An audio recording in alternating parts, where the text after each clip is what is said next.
Mommy, who did you go to the amusement park with? The catalyst for all this was Grace's innocent question. What are you talking about? This thing shows the places you've been, right? It says, amusement park. 7-year-old Grace pointed at the car navigation system's history with a puzzled expression. When did she learn how to operate it? While I was loading groceries into the car from the supermarket, she must have fiddled with it. Why is there a history for a place I haven't been to? Suspicious, I checked the date, and it was from last Sunday. The only person who used the car that day was my husband, Christopher. He had said he was going for a business golf outing with his boss. Did he go to the amusement park with a friend? But if that were the case, there'd be no need to hide it. Could he be having an affair?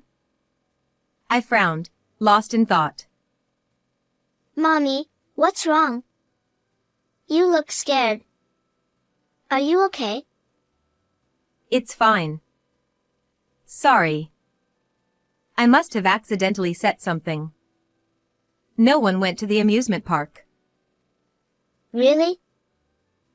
I brushed off Grace's question, trying not to reveal my confusion about Christopher's suspected infidelity, and took a deep breath before driving the car. My name is Valentina. I'm 38 years old. I live with my 7-year-old daughter, Grace, and my 42-year-old husband, Christopher. After getting married, I continued working, but when Grace was born, I became a full-time homemaker. This was Christopher's wish, as he didn't want our child to feel lonely. Dinner tonight is delicious. The house is clean, and it's really comfortable. Thank you as always. He used to appreciate me like that. However, about 6 months ago, Christopher's attitude gradually changed. He started complaining, furrowing his brow and saying things like, "Today's meal isn't very tasty. The house is dusty." I kept cooking as usual and maintained daily cleanliness, but it didn't seem enough for him. What? Are you implying I'm wrong?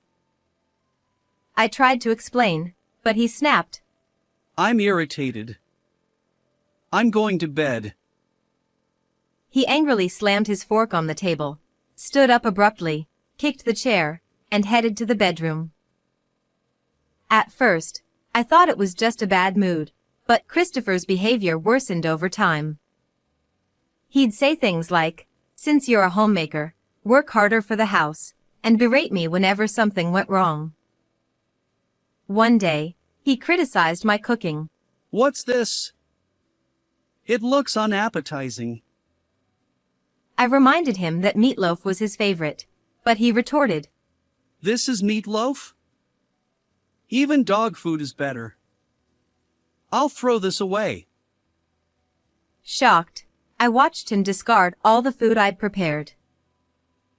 His expression seemed triumphant, as if he'd achieved something. You make garbage despite being a homemaker. Learn to cook better after this lesson, He said. Frustrated, I fought back tears and escaped to the bathroom, determined not to cry in defeat. Mommy, are you okay? Did you fight with Dad? It seemed that our conversation reached Grace, who had already finished dinner and returned to her room. As I walked down the hallway, Grace peeked out from her room, looking concerned. It's just that I made a mistake. Everything's fine. I reassured Grace with a smile before retreating to the bathroom to cry alone. Don't let Grace worry about you like this. And Christopher, maybe he's just venting because of something unpleasant at work. Christopher wasn't the type to share workplace complaints, so I assumed he was bottling up various frustrations.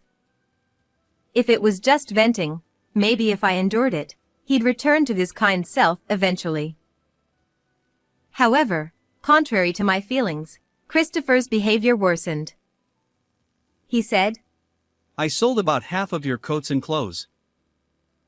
I was taken aback. Why? Because there wasn't enough space for my clothes. It fetched a decent price. He replied. When I hurriedly checked the closet, my belongings were reduced to a mere handful among Christopher's many items. Not just half. Most of it is gone. You're at home all the time, yet you have more than 2 outfits? That's extravagant. Be more frugal. Christopher scolded. My possessions consisted of underwear, thin t-shirts, jeans, and the shoes I wore daily. Christopher smirked as he watched my despair. Was it worth enduring this? But Grace needed her father. But Christopher's coldness extended to Grace as well. Hey, Dad. Today at school. Grace began, but Christopher interrupted. Dad's tired. Let's talk about it tomorrow. Grace persisted. But Dad, you never listen anymore. Christopher replied. I'll listen eventually. Don't trouble me. I'm busy with work. Grace apologized sadly, and Christopher retreated to the bedroom.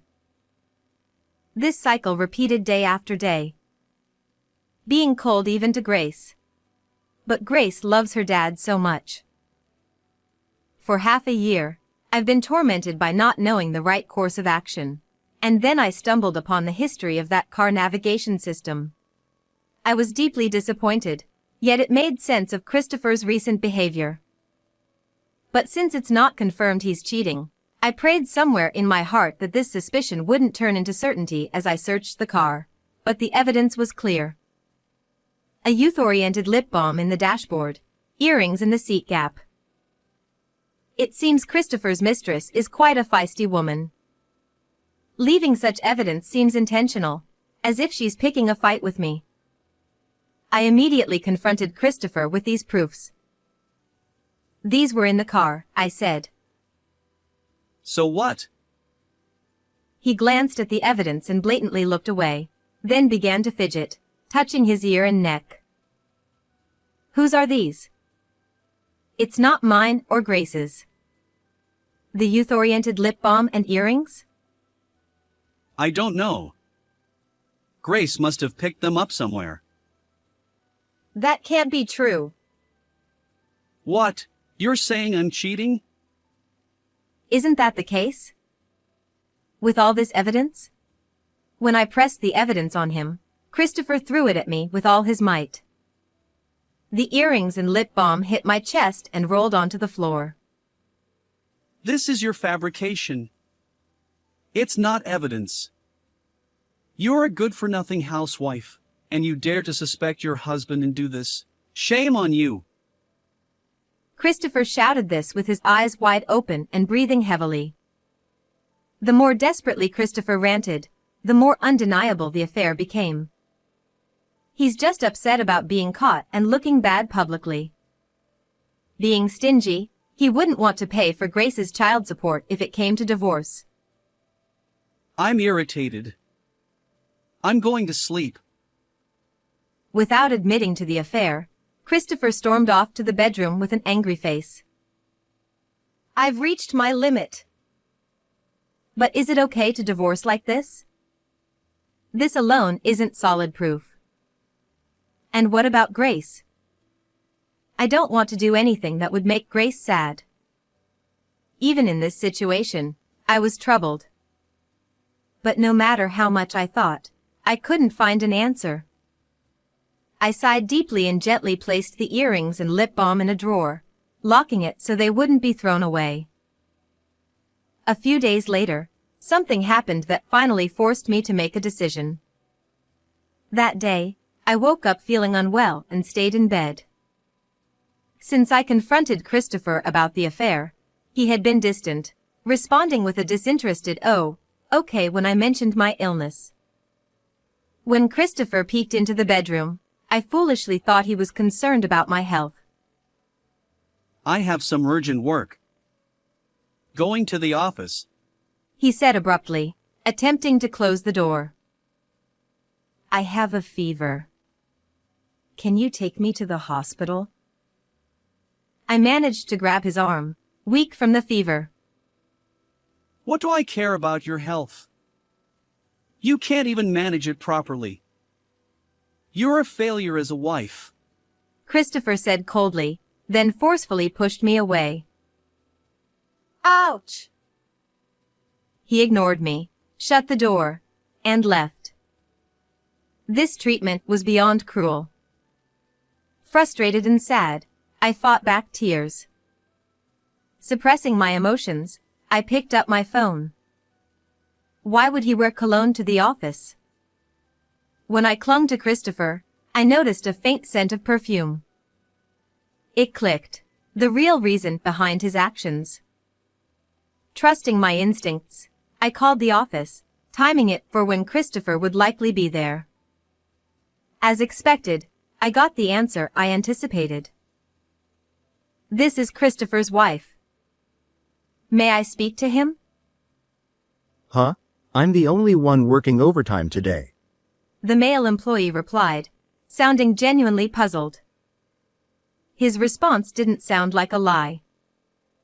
Filled with anger, I realized Christopher was lying to meet his mistress, even though his suffering wife needed him.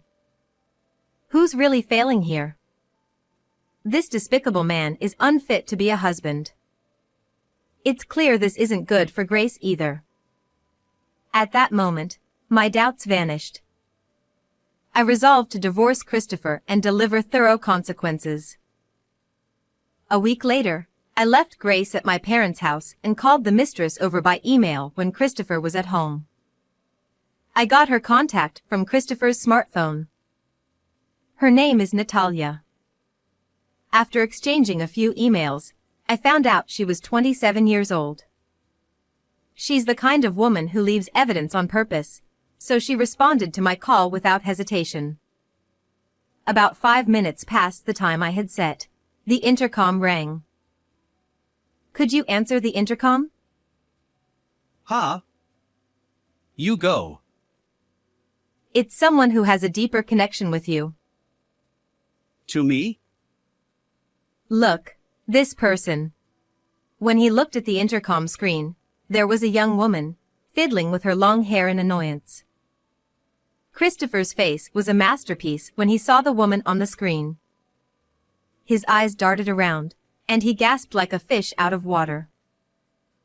What? Why? How come? He rushed to the front door in a panic.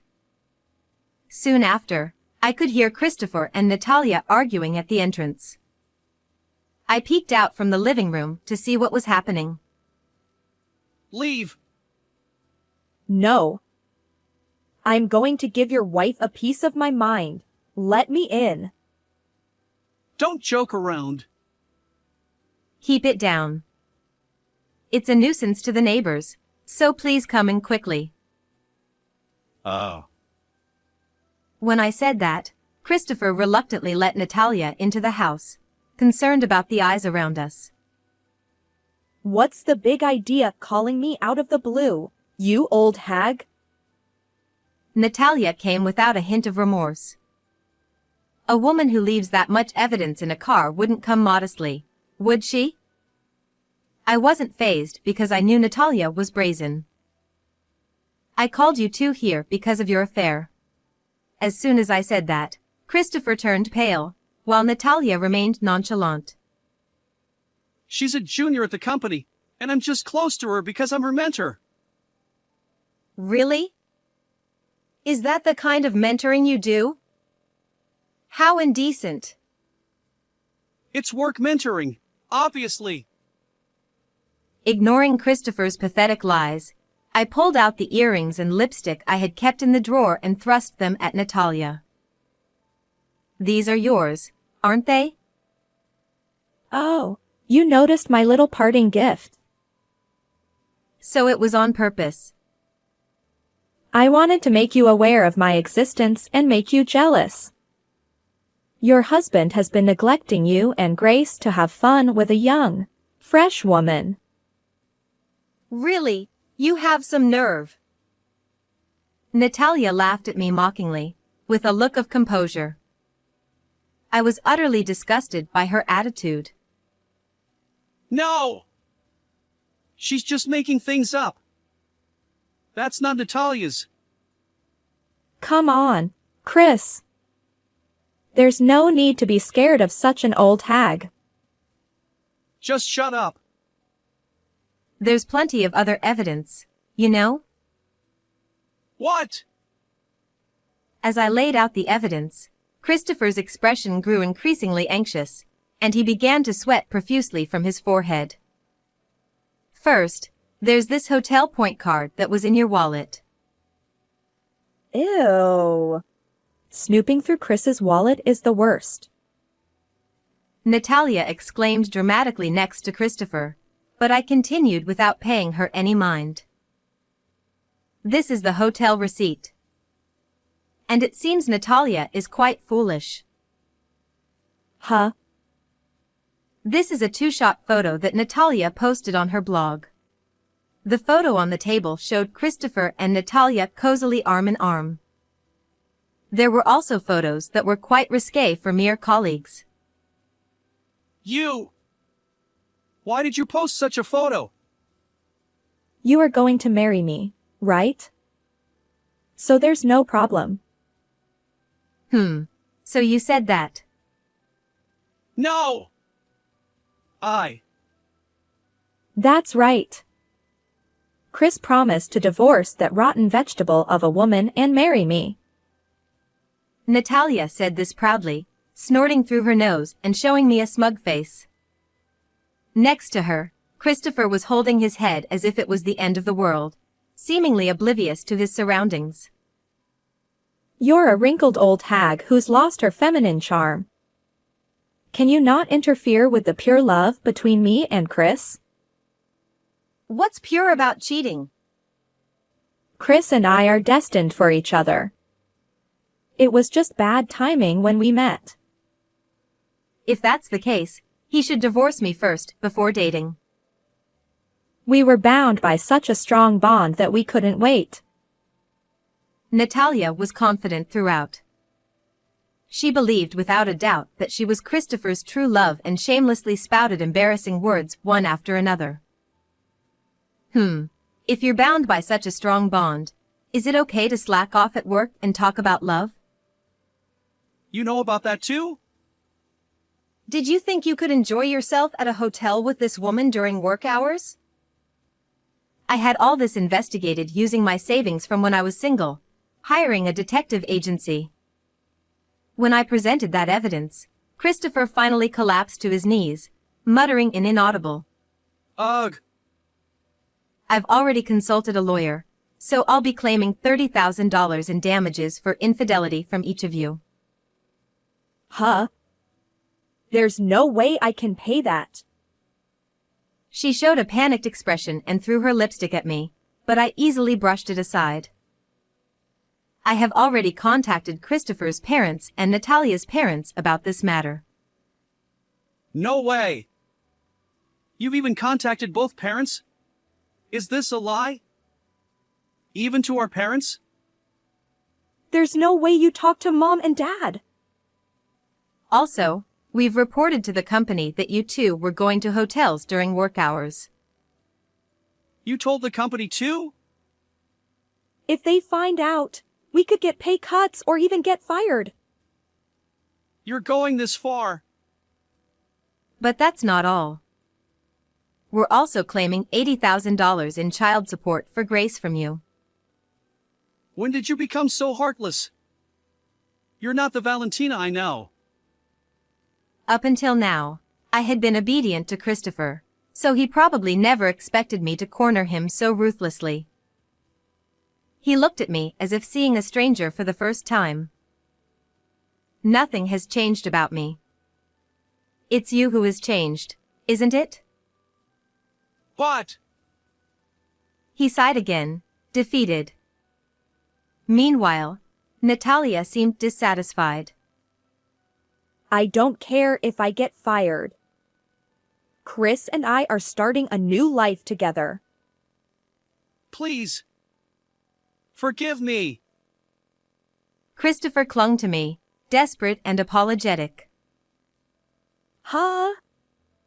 Chris, what are you saying? I don't want a divorce. I don't intend to start a new life with you. What? You promised to leave the old hag and marry me. That was just to create a certain atmosphere. I never planned to divorce Valentina. You said you'd sacrifice meals and clothes for me. That it was fun. Wasn't it all about wanting a divorce? It's just that seeing Valentina's distressed face became strangely enjoyable. I thought you'd always be obedient and never mention divorce. Unbelievable. From the start, you never intended to marry me. You're the worst. Can I marry a foolish woman who posts two-shot photos online while keeping our affair a secret? What's that? So cruel. Natalia looked crestfallen. Please, Valentina. I promise never to cheat again. Can't you overlook this? He grabbed my arm, clinging to me. It was the opposite of when I stopped him from leaving during my illness. You're unfit as a husband and a father. There's no choice but divorce. We're still a couple. If a husband apologizes this much, it should touch your heart. But soon we won't be a couple anymore, and I see no sign of remorse. It's divorce, no questions asked. I stood my ground, and Christopher finally gave up, releasing my arm. His face had aged dramatically in just a few hours. I handed him the divorce papers I had prepared in advance. Grace's belongings are already at my parents' house. I'll be staying there, so fill out the divorce papers and have your lawyer contact me. I have no business here anymore. I have no lingering feelings for Christopher. Next to the divorce papers, I placed a lawyer's business card and walked toward the door. This is too much. Why do you look like a victim? Give me back my life. You traitor. Ah!